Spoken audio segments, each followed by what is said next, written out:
नमस्कार दोस्तों, मैं अजिंक्य पाटिल आप सभी का स्वागत करता हूं हमारे अपने YouTube चैनल यंग सनातनी में। दोस्तों, क्या आपको पता है महाभारत में यूपकेतु इस नाम से किस वीर को संबोधित किया जाता था और उस वीर को वह नाम क्यों प्राप्त हुआ? यदि नहीं पता तो यह वीडियो आप अंत तक देखिए। दोस्तों, महाभारत में कई सारे ऐसे वीर हैं जिनको अलग अलग नाम से संबोधित किया जाता है। उनको अलग अलग नामों से संबोधित करने के पीछे भी कुछ खास वजह है। तो दोस्तों, हम हमारे यंग सनातनी यूट्यूब चैनल पर चल रही महाभारत प्रश्नोत्तरी इस मालिका के माध्यम से महाभारत से जुड़े कई सारे सवाल, उन सवालों के सही जवाब आप तक पहुंचाते आ रहे हैं। यदि आप हमारे यूट्यूब चैनल पर नए हैं तो हमारा यंग सनातनी यह यूट्यूब चैनल सब्सक्राइब कीजिए। दोस्तों, बिना किसी देर के हुए हम हमारी वीडियो शुरू करते हैं। मात्र उससे पूर्व कल हमने आपको 3 सवाल पूछे थे। उन 3 सवालों के सही जवाब क्या है वह जान लेते हैं। हमारा कल का पहला सवाल था कि संकर्षण इस नाम से किस वीर को जाना जाता है। तो दोस्तों, उस सवाल का सही जवाब है द्वारकाधीश श्री कृष्ण के बड़े भ्राता बलराम दाऊ, इनको ही संकर्षण इस नाम से जाना जाता है। तो उनको संकर्षण नाम क्यों प्राप्त हुआ, इसके पीछे छोटी सी कथा है जो हम आपको बताते हैं। आपको पता ही है कि कंस ने अपनी बहन देवकी को कारागृह में बंदिस्त कर दिया था। वहां पे माता देवकी के 6 पुत्रों का उसने हत्या भी कर दी थी। उसके बाद उनको 7वां गर्भ जब हुआ, 7वें गर्भ में भगवान श्री कृष्ण के जो बड़े भ्राता है बलराम, वह जो उस गर्भ में थे, तब भगवान विष्णु जो है उनके इच्छा से योग माया उस गर्भ को निकालती है, उसका संकर्षण करती है और उस गर्भ को माता रोहिणी जो वसुदेव जी की दूसरी धर्मपत्नी थी उनके गर्भ में डालती है।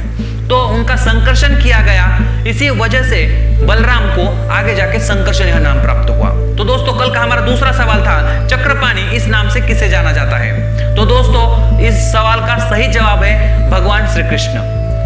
भगवान श्री कृष्ण जी के हाथ में चक्र है, इसी वजह से उनको चक्रपाणि कहा जाता है। चक्र यानी सुदर्शन चक्र, पानी यानी संस्कृत में हाथ को पानी कहते हैं। जिनके हाथ में चक्र है वह चक्रपाणि यानी कि भगवान श्री कृष्ण। कल का आपका तीसरा सवाल था वसुसेन यह किस वीर का नाम है। तो दोस्तों, उस सवाल का सही जवाब था कर्ण। क्योंकि जब माता कुंती सूर्यदेव के वरदान से पुत्र प्राप्त करती है तो लोकलाज से बचने के लिए कुंती उस पुत्र को नदी में प्रवाहित कर देती है। आगे चलकर वह पुत्र एक सूत को मिलता है, एक सारथी को मिलता है। तो वह उस पुत्र का संगोपन करता है, लालन पालन करता है, लेकिन उस पुत्र को पहले वह नाम देता है वसुसेन। आगे जाके वह पुत्र कर्ण इस नाम से इस जगत में विख्यात होता है।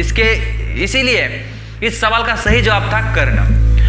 तो दोस्तों, बिना किसी देर के हुए हम हमारे आज के 3 सवाल क्या है वह देख लेते हैं। तो आज का आपका पहला सवाल है कृष्णद्वैपायन यह नाम किसका है।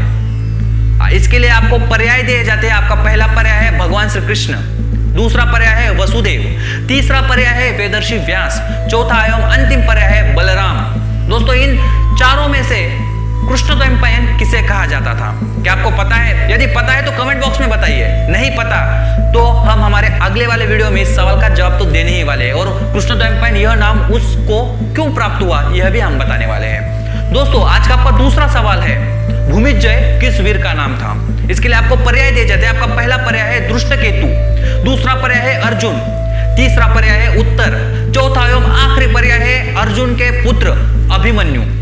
दोस्तों, इन चारों में से इस सवाल का सही जवाब क्या है वह आप कमेंट करके हमें अवश्य बताइए। दोस्तों, आज का आपका तीसरा एवं अंतिम प्रश्न है यूपकेतु किस वीर का नाम था।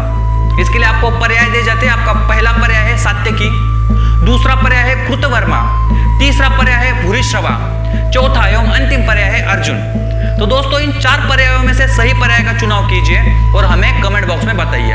दोस्तों, यदि हमने पूछे इन 3 सवालों के आपको सही जवाब पता है तो हमें कमेंट बॉक्स में बताइए। कमेंट बॉक्स में इन सवालों के जवाब देने से पहले आपका नाम डालना भी ना भूलिए।